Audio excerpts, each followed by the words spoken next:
로마서 6장 12절부터 16절 말씀 함께 합독하시겠습니다. 그러므로 너희는 죄로 너희 죽을 몸에 왕노릇하지 못하게 하여 몸의 사욕을 순종치 말고, 또한 너희 지체를 불의의 병기로 죄에게 드리지 말고, 오직 너희 자신을 죽은 자 가운데서 다시 산 자같이 하나님께 드리며 너희 지체를 의의 병기로 하나님께 드리라. 죄가 너희를 주관치 못하리니 이는 너희가 법 아래 있지 아니하고 은혜 아래 있음이니라. 그런즉 어찌하리요? 우리가 법 아래 있지 아니하고 은혜 아래 있으니 죄를 지으리요? 그럴 수 없느니라. 너희 자신을 종으로 드려 누구에게 순종하든지 그 순종함을 받는 자의 종이 되는 줄을 너희가 알지 못하느냐? 혹은 죄의 종으로 사망에 이르고 혹은 순종의 종으로 의에 이르느니라. 아멘. 네, 오늘은 로마서 6장 12절부터 16절 말씀을 중심으로 법 아래 있지 아니하고 은혜 아래 있다는 제목으로 로마서 강의 43번째 시간이 되겠습니다. 오늘 어제도 읽었지만은 12절, 13절 이렇게 보면은 왕노릇이라고 하는 말이 나오고, 그리고 또 불의의 병기, 또 의의 병기 이런 얘기가 나옵니다. 어떻게 보면은 전투적인 그런 용어고 군사 용어인데 어떤 이런 생각을 해볼 필요가 있어요. 이제 우리가 이 12절, 13절, 14절 말씀을 보면서 어떤 상황이냐면은 큰 이제 성이 있다고 치면은요, 그 성을 지배하고 있는 왕도 있었겠죠. 그런 성이 있었는데 그 성 안에서 엄청나게 큰 이제 다툼이 벌어지는 겁니다. 어떤 다툼이냐? 왕권, 이런 지배권의 다툼이 있다는 거죠. 그래서 계속해서 이 반란하려고 하는 그런 세력들이 있다.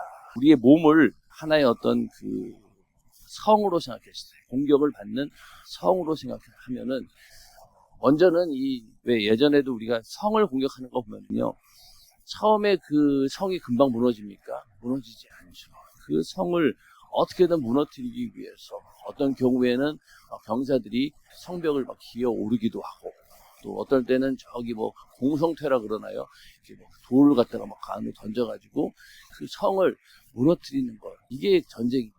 그러니까 끝까지 그 전쟁에서 살아남기 위해서는 성을 지켜야 되는 거예요.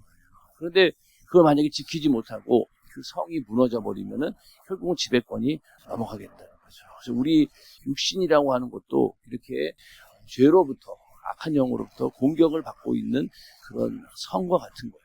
그런데 그 안에서 내부에 반역자가 있다는 거예요. 항상 보면은 적은 어디에 있습니까? 내부에 있다라고 하잖아요. 내부에 적이. 우리 안에 그 적이 있다는 거예요. 근데 그게 바로 뭐냐? 사욕이라고 하는 거예요. 우리가 가지고 있는 하나님께서 원래 주신 그런 것들을 자꾸만 나쁘게, 악한 것으로 이용한다고 했죠. 몸의 사욕을 순종치 말고. 그러니까 우리가 가지고 있는 근본적인 그런 우리의 본능, 이런 것들을 악한 것들로 사욕으로 만든다는 거예요. 그게 바로 내부의 반역자가 되는 겁니다. 그런데 이 내부의 반역자의 활동이 점점 커지면 어떻게 되겠어요? 이 성도 무너지는 것이 아무리 그 군사가 그걸 지키려고 해도 내부의 반역자가 생겨서 성문 열어주면 어떻게 됩니까? 그냥 그 성은 망하는 겁니다. 그러다 보니까 이 성을 공략하기 위해서 내부 첩자들을 계속 보내지 않습니까? 그러면 그 안에서 분열을 일으키고 결국은 나중에 가서 자기네들 스스로가 성문을 열어주는, 그렇게 해서 이 성이 망하는 경우도 있고, 국가 전체로 봤을 때도 우리가 예전에 베트남의 패망을 봤을 때 그 안에 얼마나 많은 월명을 지지하는 그런 간첩들이 많았다는 거예요. 그게 결국 나중에 월남이 망하고 보니까 정말로 대단했던 정치가, 그리고 믿었던 그런 정치인들이 전부 다 월맹의 간첩이었다는 거예요. 그런 것처럼 이 내부에 반역자들이 있었기 때문에 결국은 그 더 큰 굴복들이 계속 생겨나게 되고, 그러다 보니 성의 일부분을 빼앗기게 되고 나중에 가서는 성 전체가 다 빼앗기게 되는 거예요. 그렇게 해서 이 도전자, 반란 세력들에 의해서 이제 적에 의해 가지고 왕권이 빼앗기게 된다는 겁니다. 들어가면 어떡합니까? 또 무기를 다 빼앗아 가지고 오히려 그 성 안에 있는 왕을 공격하는 목적으로 사용된다.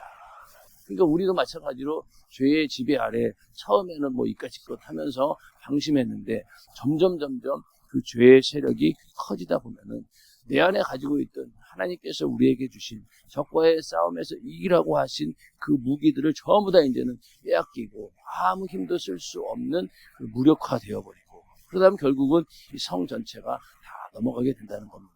그렇기 때문에 너희 죽을 몸에 죄가 왕노릇하지 못하게 몸의 사역을 순종치 말고 불의의 병기로 죄에게 드리지 말고 의의 병기로 하나님께 드리라는 거예요. 끝까지 우리가 가지고 있는 그 위치를 잃어서는 안 된다. 지위를 잃어서는 안 된다는 겁니다. 그래서 이 영토를 다스리는 진정한 왕은 하나님이시고 모든 무기 또 모든 군사들을 동원해서 이 왕에게만 충성해야 되는데 그렇지 못하도록 계속 이런 치열한 싸움이 벌어진다는 겁니다. 어디 안에서?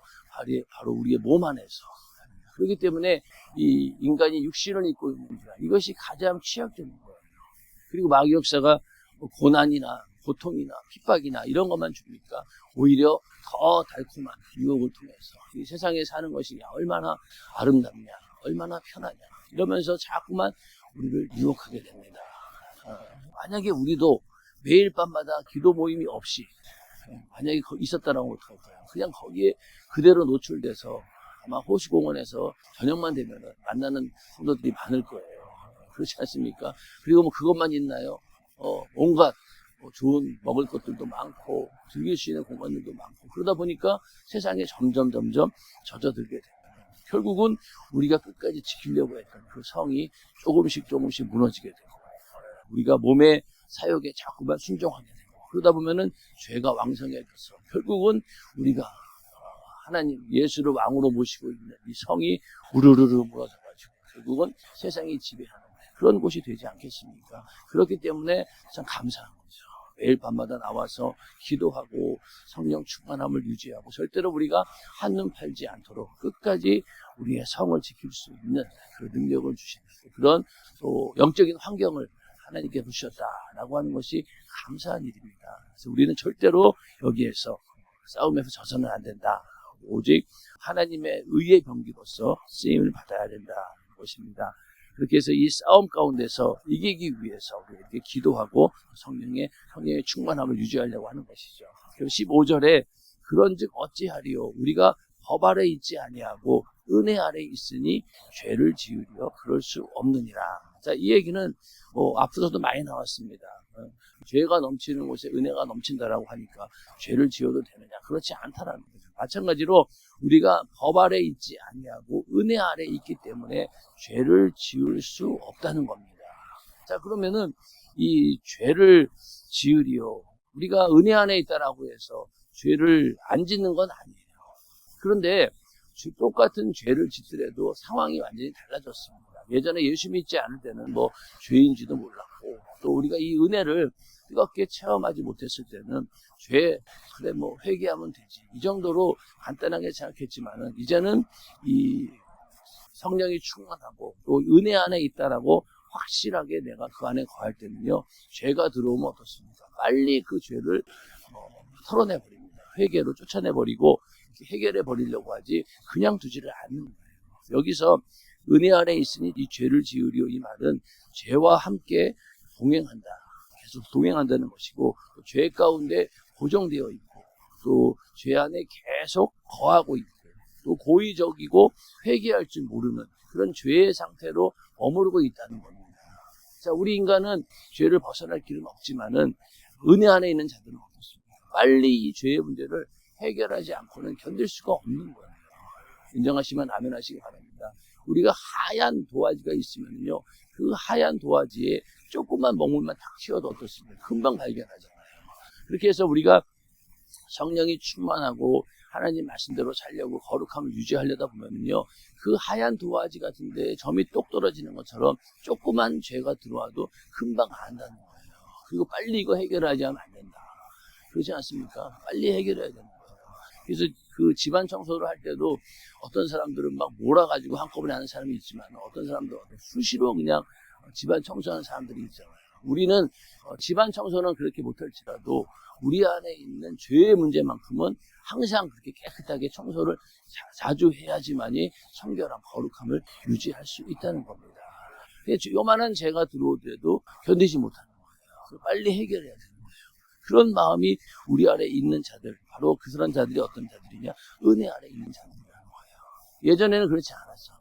예전에는 죄에 대해서 무감각했습니다. 그런데 성령이 충만하면 충만할수록 어떻습니까? 점점 그 죄를 보는 눈이 더 예리해지고 더 예민해지고 빨리빨리 해결하면 안 된다라고 하는 다급한 마음도 생기게 되고, 그게 바로 은혜 안에 있는 자입니다. 그래서 은혜 안에 있는 자는 죄를 지으려 그럴 수 없다는 거예요. 죄가 우리 안에 계속 머물 수 없도록 하나님께서 만들어 주신다는 거예요. 이게 복인 거죠. 그래서 우리가 이 죄와의 싸움에서 이겨내는 것, 그래서 바로 은혜 안에 있기 때문에 가능하다는 겁니다. 자, 여기서 법 아래 있다라는 것하고 은혜 안에 있다, 두 가지가 대조적으로 나오는데, 이 법이라고 하는 것은 율법을 말합니다. 자, 그래서 무엇이 나를 의롭게 하는 의를 제공하는가, 내가 의로워질 수 있는 요소가 어디에 있느냐는 거죠. 율법 아래 있다라고 하면은 앞서도 계속 얘기했지만은 율법을 가지고는 우리가 의로워질 수 없다라는 거예요.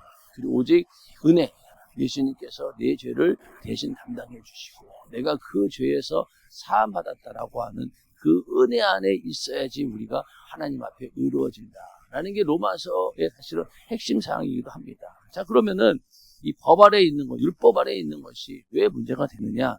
자, 갈라디아서 4장 4절부터 5절 말씀에 보면은, 때가 참에 하나님이 그 아들을 보내사 여자에게서 나게 하시고 율법 아래 나게 하신 것은 율법 아래에 있는 자들을 속량하시고 우리로 아들의 명분을 얻게 하려 하심이라.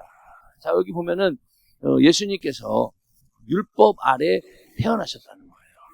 율법 아래 태어나셨다. 자, 그런데 자, 율법 아래 태어나신 것까지는 그래 이해가 되는데, 율법 아래 있는 자들을 속량하시고 이렇게 말씀하고 있죠. 율법 아래 있는 자들을 속량한다는 것은 값을 주고 구원을 한다는 얘기인데, 그렇다라고 하면은 뭔가 법 아래 있는 자들이 큰 공경에 빠져 있다라는 그런 얘기잖아요. 율법 아래 있는 것이 왜 공경에 빠진 걸까요? 왜 어려움에 빠진 걸까요? 뭐 다 아시겠지만은 지금 율법 아래 있는 자들은 어떤 상황이냐? 율법을 지킬 때까지는 괜찮지만은 하나하나 지키다가 결국 가서는 언젠가는 못 지키는 부분이 온다는 거죠. 율법을 다 못 지킨다라고 하는 것이 한계고, 그게 저주인 거예요. 어떻게 보면. 만약에 우리에게 율법을 주고 네가 완벽하게 지켜봐, 그럼 내가 너 구원해 줄게. 아, 그럼 감사합니다라고 시작했겠지만은 시작하고 보니 가도 끝이 없어요. 마음속에 있는 죄까지 다 감안하게 되면은 율법을 지킬 수가 없다는 거, 한계에 딱 부딪힌다는 거예요. 자, 그래서 우리가 처음에 예수를 믿을 때 첫 번째 느끼는 절망감이 무엇입니까? 내가 죄로 인해서 지옥 가게 생겼구나, 영원한 멸망을 받게 되었구나 라고 엄청난 절망을 하게 됩니다. 그러다가 예수님께서 내 죄를 대신 담당하시고 나를 구원해 주시고 나를 살려주셨어, 감사합니다 라고 그 절망에서 나오게 됩니다. 근데 두 번째 절망은 어디에 있느냐? 바로 여기에 있어요. 하나님 말씀을 알고 나도 하나님 말씀대로 살아야지 라고 막 분주하게 움직이고 사모하면서 막 말씀대로 살려고 노력합니다. 그런데 어때요? 나중 가서 한계에 부딪힌다는 거예요. 그렇게 열심히 내가 신앙생활 하려고 했는데 어느 순간 와르르르 무너지게 되는 나의 모습을 발견하면서 또 한 번 절망을 하게 되는 거죠. 사도 바울도 어떻습니까? 오라, 나는 곤고한 자로다. 내가 하나님 말씀대로 살려고 하는 그런 마음도 있지만은 반대로 나를 죄로 어떻게든 사로잡아 가려고 하는 또 하나의 내가 있다. 그 가운데서 정말로 싸우는 것이 너무나 나는 정말 괴롭다. 그러면서 거기에서 절망감을 느꼈다는 거죠. 여러분들은 어떻습니까? 첫 번째 절망감에서 우리는 나온 자들이에요. 예수 믿고. 그럼 두 번째 절망감도 어떻게 해요? 그것도 은혜 아니고는 해결할 방법이 없는 겁니다. 인정하시면 아멘 하시기 바랍니다. 자, 두 번째 절망감, 하나님 말씀대로 살려고 했는데 안 돼. 그럼 그 절망감에서 나올 수 있는 방법은 뭡니까? 바로 은혜 안에 들어가는 것 외에는 다른 방법이 있습니까? 없지. 율법을 지키다가 안 되는 부분에 가서는 손 들고 주님 용서해 주시면 회개하고 나오는 길밖에 없는 거예요. 그러니까 우리가 예수 믿을 때도 은혜로 시작하는 것이죠. 또 예수 잘 믿는다고 느끼는 그 절정에 있을 때도 우리는 은혜 안에 있어야 돼요. 끝까지 우리는 은혜 안에 있어야지만이 우리가 이 구원을 유지할 수 있고 하나님의 그 의를 이룰 수 있다는 거예요. 이거 아니고는 안 된다는 거예요. 그러니까 율법 아래 있는 자들을 구원하기 위해서, 그래서 우리로 아들의 명분을 얻게 하기 위해서 예수님께서는 율법 아래에 태어나시고, 또 율법 아래에 있는 자들을 구원하기 위해서 예수님께서 대신 십자가에 달려 죽으신 거예요. 그 얘기는 뭡니까? 우리 인간이 당할 율법의 요구, 율법의 요구는 결국은 죽음이에요. 사망입니다. 죄값은 사망이니까 그 사망을 예수님께서 대신 죄 없는 분이 짊어지셨기 때문에 우리는 그때부터 율법에서 자유할 수가 있다는 겁니다. 네, 모든 죄의 문제가 해결되었습니다. 그런데 이제는 율법이 우리의 죄를 지적해주고 발견해주는 그 기능은 하지만은, 그러나 율법으로 의로워지려고 하는 그런 시도 자체가 잘못되었다는 걸 알게 되고, 율법으로는 의로워질 수 없구나, 그 한계를 인정하고 나간다는 거예요. 그렇다고 해서 율법을 버린다는 얘기는 아닙니다. 왜? 율법을 더 지키려고 노력하는 그 노력만큼은 변치 말아야 되고, 오히려 내 안에 성령이 계시고 또 하나님께서 우리에게 능력을 주실 때 예전에 지키지 못했던 그 율법도 우리는 지키게 됩니다. 그리고 자원하는 마음으로 지키게 됩니다. 예전에는 저주받을까 두려워서 내가 지옥 가면 안 되지, 그렇게 수동적인 자세로 하나님 말씀대로 살았다라고 하면은, 성령 충만하여 은혜 안에 있는 자들은요, 하나님 말씀을 지키더라도 자발적으로 자원하는 마음으로, 사모하는 마음으로 주님 사랑하는 심정을 가지고 말씀대로 사는 겁니다. 이게 엄청난 차이가 있는 거죠. 그러니까 우리는 예수 믿고 나서 은혜 안에 있게 되면요, 이 신앙의 철이 들었다고 해야 되나요? 그러니까 죄도 그렇게 쉽게 우리가 넘어갈 수가 없는 거예요. 안 지으려고 노력하고 죄를 지었다 할지라도 빨리 거기서 벗어나려고 안간힘을 쓴다는 겁니다. 그게 완전히 다른 것이죠. 그래서 예수님께서 이렇게 율법의 아래에 있는 우리의 율법의 저주에서 우리를 구원해 주기 위해서 율법 아래에 이렇게 나게 하셨던 겁니다. 자, 그 다음에 갈라디아서 5장 2절 4절에 보면은 할례에 대한 얘기가 나오는데, 보라, 나 바울은 너희에게 말하노니 너희가 만일 할례를 받으면 그리스도께서 너희에게 아무 유익이 없습니다. 할례 같은 거에 얽매이다 보면은 예수가 너희에게 아무런 유익이 없다는 거예요. 내가 할례를 받는 각 사람에게 다시 증거하노니 그는 율법 전체를 행할 의무를 가진 자라. 자, 할례만 받는다라고 해서 율법을 지키는 것이냐? 아니라는 겁니다. 할례는 내가 이제 하나님 말씀대로 율법대로 살겠습니다 라고 하는 고백이에요. 그러니까 할례를 받았다라고 하면은 율법 전체를 행할 의무가 있다는 거예요. 근데 과연 그걸 우리가 그 의무를 다 할 수 있냐? 못한다는 겁니다. 그래서 율법 안에서 의롭다 함을 얻으려 하는 너희는 그리스도에게서 끊어지고 은혜에서 떨어진 자로다. 이게 얼마나 무시무시한 말씀입니까? 그렇죠? 율법 안에서 의롭다 함을 얻으려 하는 너희는 그리스도에게서 끊어지고 은혜에서 떨어진다는 거예요. 그게 율법주의가 얼마나 무서운 죄인지 우리는 잘 알아야 되는 겁니다. 그래서 바리새인들하고 그 예수님하고 그렇게 항상 이 배치 관계에 있었던 이유가 바로 율법 아래에 있다라고 하는 것이 저주임을 모른다는 거죠. 왜? 겉으로 봤을 때는 거룩해 보이니까. 우리가 율법으로 의로워져야 된다라고 하는 생각 자체를 우리는 아예 버리셔야 돼요. 율법은 나의 죄를 다 지적해주는 그런 역할을 하게 됩니다. 율법이 없으면 내가 죄를 발견하지 못합니다. 죄를 발견하지 못하면은 회개도 못하는 것이고, 회개하지 못한다는 것은 예수 그리스도의 피에 그 은혜를 내가 입지 못한다는 거죠. 그러니까 만약에 율법이 없으면은요, 우리는 예수를 또 만날 수가 없는 거예요. 그렇기 때문에 율법을 우리가 지키되, 율법은 우리에게 필요하지만은, 그러나 율법으로는 의로워질 수 없다. 오직 예수 그리스도만이 우리의 의가 되신다는 거예요. 오직 예수에게서만 우리가 하나님으로부터 의로워질 수 있다. 이게 그냥 귀에 박히셔야 돼요. 로마서가 지금 계속 그 얘기를 하고 있잖아요. 그러니까 우리 인간이 참 무지합니다. 하나님 말씀 한 번 들어가지고는요, 이게 적용이 안 돼요. 그런데 우리는 또 어때요? 이거 한 번 들어놓고, 이 말씀 내가 아는 거야, 들은 거야. 그러면서 안 들으려고 하잖아요. 저도 그래요. 저도 담임 목사님 설교 들을 때마다, 아이고, 저거 예전에 했던 설교인데, 그 예전에 언제 했던 그 시간까지 다 기억이 나요. 또 어떤 예화 같은 경우는 다음 스토리까지 다 알아요. 그렇죠. 군대 얘기하면은, 저기까지 다 압니다. 근데 가만히 돌이켜보면은, 왜 저렇게 계속 반복할까? 그게 우리 몸에 젖어들게 하는 것이고, 그 얘기는 뭐냐? 우리가 그만큼 하나님 말씀에 금방 길이 들지 않는다는 거예요. 그러니까 10년 듣고 20년 듣고 30년 들어야 그제야 이제 몸에 완전히 배이는 그런 말씀들이 생긴다는 거죠. 계속 반복을 한다. 사도 바울도 지금 똑같은 얘기 엄청 반복하잖아요. 그렇지 않습니까? 그러니까 만약에 글로 썼으니까 이 정도지 말로 했으면은요 아마 엄청나게 반복했을 거예요. 여기 앉아있는 사람들, 강의 듣는 사람들, 그 사람의 영적 상태에 맞춰가지고 계속 반복하겠죠. 그 정도로 우리 인간이 무지하고 이 아주 견고한 진이라고 하잖아요. 이게 무너지기 위해서는 하나님 말씀 가지고도 이렇게 안 무너지니 이게 얼마나 인간이 참 완악하고 고집스럽고 해볼 수 없는 존재라는 거예요. 그래서 이렇게 계속 예수 그리스도만이 우리 의가 되신다. 그 칭의에 필요한 모든 의는 오직 예수에게서 나온다. 근데 그것은 어떠냐? 바로 믿음을 통해서 우리가 그것을 선물로 받는 것이다.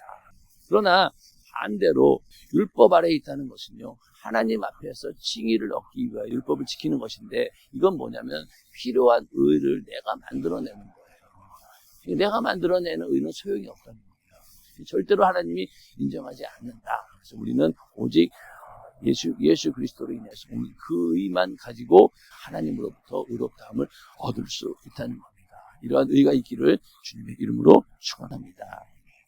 자, 그러면서 16절에 가서 너희 자신을 종으로 들여 누구에게 순종하든지 그 순종함을 받는 자의 종이 되는 줄을 너희가 알지 못하는가. 혹은 죄의 종으로 사망에 이르게, 혹은 순종의 종으로 의에 이르느니라. 자, 여기서 종으로 드린다라고 하는 말은 노예가 된다는 말이에요. 노예가 된다. 사실 종은요 자발적으로 섬길 수가 있어요. 노예는 전혀 그게 없습니다. 노예는 더 절망적이고 완전히 복종하는 자세로 그냥 무조건 해야 되는 거예요. 그러니까 우리가 죄의 노예가 될 것이냐, 은혜의 노예가 될 것이냐, 이런 우리가 어디에 설 것이냐라는 잘 생각해야 되는데, 자, 말씀대로 죄의 종이 되면은요 사망에 이르게 되고, 또 순종의 종이 되면은 의에 이른다라고 했습니다. 자, 여기 보면은 죄의 종이면은 사망이고 순종의 종이 되면은 생명에 이른다, 이렇게 되는 게 맞지 않나요? 근데 그렇지 않아요. 여기 보면은 죄의 종으로 사망에 이르지만은 또 순종의 종으로는 어디에 이른다고요? 의에 이른다는 거예요. 생명에 이른다는 게 아닙니다. 자, 여기 보면은 로마서 6장 23절에 죄의 짝은 사망이요, 하나님의 은사는 그리스도 예수 우리 주 안에 있는 영생입니다. 자, 죄의 짝은 사망인데 하나님의 은사가 바로 우리에게 주는 영생이라는 거예요. 자, 만약에 순종이 하나님으로부터 생명을 얻는 거다라고 하면요, 그것도 결국은 하나님의 의가 사라져버리고 우리 인간의 무슨 노력으로 구원을 받게 된다, 하게 되는 거예요. 그러니까 여기서 하나님의 은사가 우리 주 안에 있는 영생이라는 거예요. 이 영생의 이 생명은 하나님이 주시는 선물이다라는 사실을 분명하게 얘기해 주고 있다는 거죠. 영생이라는 것이 순종의 결과가 아니라 하나님의 은사, 하나님의 선물이라는 거예요. 이해가 되시나요? 만약에 순종의 결과가 내가 구원이다라고 하면은요, 율법주의와 다를 게 없어요. 우리 인간의 의로는 행동으로는 안 된다는 거예요. 결국 뭐냐? 우리는 내가 순종하게 되면은 하나님의 의에 이룰 수 있는 그 과정의 길을 가지만 결국 그 의에 이르게 되면은 하나님께서 그걸 주시는 것이 바로 영생이라는 겁니다. 이해가 되시죠? 그러니까 우리가 순종해가지고 내가 하나님 말씀에 순종해서 내가 구원받았다, 이건 아니라는 거예요. 우리 믿음으로만 의롭게 함을 얻었고, 자, 그 이후로 내가 의롭게 여겼음에 대한 감사하는 마음으로 우리가 하나님 앞에 여러 가지 신앙생활을 통해서 표현을 합니다. 그런 것들로 인해서 우리가 하나님께 감사를 하는 것이지 그걸로 인해서 우리가 생명을 얻은 것은 아니라는 거죠. 너무나 지나칠 정도로 딱딱 집어넣고 그 한계를 딱 정하고 있다는 것이 참 이게 놀라운 것 같아요. 이게 어떻게 보면 내가 열심히 신앙생활 하니까 나 천국 가는 거 아닌가? 물론 맞는 말일 수도 있어요. 그러나 잘 따져보면요, 그것도 우리의 하나의 감사로 인한 표현에 불과한 것이지 그것이 우리를 생명으로 인도하는 것은 아니라는 겁니다. 오직 예수 그리스도의 그 피에 속죄함의 은혜, 그 의만 가지고 우리는 천국 갈 수 있는 것입니다. 인정하시면 아멘 하시기 바랍니다. 그렇게 딱 우리의 믿음의 토대를 세워 놓아야지만이 우리 안에서 교만함이 싹트지는 못하는 거예요. 나의 의는 이것뿐 예수의 피밖에 없네요. 찬양 맨날 하시잖아요. 그럼 그 찬양 그대로 우리가 믿어야죠. 자꾸만 뭔가 내가 뭘 했다라고 하는 것을 내세우려다 보니까 교만하게 되고 그러다 보니 하나님과 멀어지게 되는 겁니다. 그래서 우리가 영생이라는 것도 순종의 결과가 아니라 하나님이 주시는 선물이다. 그러니까 우리가 죄 아니면 순종 이게 있어야 되고 아담 안에 있든지 그리스도 안에 있든지 둘 중 하나라는 거예요. 그러니까 죄의 왕도로 타게 되면은 사망에 이르게 되는 것이고 은혜가 우리 안에 왕도로 타게 되면은 의에 이르게 되고 영생하게 된다. 그러나 중간지대는 없다는 거예요. 그리고 이 두 세력이 계속 반대편에 있으면서 어떻게든 한쪽으로 끌고 오려고 합니다. 성경에도 보면은 베드로후서 2장 19절에 누구든지 진 자는 이긴 자의 종이 됩니다. 우리가 만약에 이 은혜의 왕노로 타고 있는데 여기서 내가 졌어요. 그럼 어떻게 되는 거예요? 이 이긴 자의 종이 된다는 거예요. 그러나 계속 말씀드리지만은 내가 이 싸우는 중에서 이렇게 뭐 부상을 얻기도 하고 상처를 받기도 하지만 완전히 돌아서지 않을 때까지는 끝까지 우리는 그 소속은 있지만은 그러나 아까 말씀드린 것처럼 그 성이 우르르르 다 무너져 버리면 어떻게 됩니까? 결국은 이 왕권이 넘어가 버린다는 거예요. 그런 일이 생겨서는 절대로 안 되겠죠. 그런 하여튼 진자는 이긴 자의 종이 되고 또 한 사람이 두 주인을 섬기지 못할 것입니다. 우리 안에 두 가지가 공존할 수 없다는 거예요. 죄의 왕도로 타든지 아니면 은혜가 왕도로 타든지 이 두 가지밖에 없다는 겁니다. 그러니까 우리의 소속을 분명히 해야 되지 중간지대는 없는 거예요. 중간지대는 없는 거예요. 우리는 확실하게 죄 아니면 은혜 둘 중에 하나라는 겁니다. 과연 우리는 어디에 서게 됩니다. 그런데 이렇게 우리 주인이 누구인지 또 우리가 어느 곳에 있는지 지위가 무엇인지를 알게 해주는 게 뭐냐? 바로 우리의 행동입니다. 우리의 행동으로 다 나타나게 되어 있다는 거예요. 그래서 마태복음 7장 15절 16절에도 거짓 선지자들을 판단하는 기준이 뭡니까? 그의 열매로 그들을 안다는 거예요.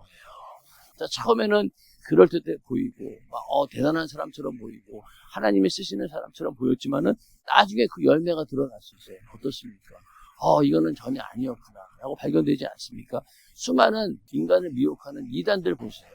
이단들 보면은요, 겉으로는 얼마나 번지르르 하고, 그래서 나중 가면 어떻습니까? 그 열매가 막 드러나는데, 항상 이단은 돈 문제, 아니면은 여자 문제, 음란함, 이게 꼭 드러나게 되어 있어요. 여러분, 이단들 가만히 보세요. 전부 다 드러나는 게 뭐예요? 성적 스캔들, 그게 계속 나오고 있고, 그리고 돈 문제. 이 두 가지는 벗어나질 않아요.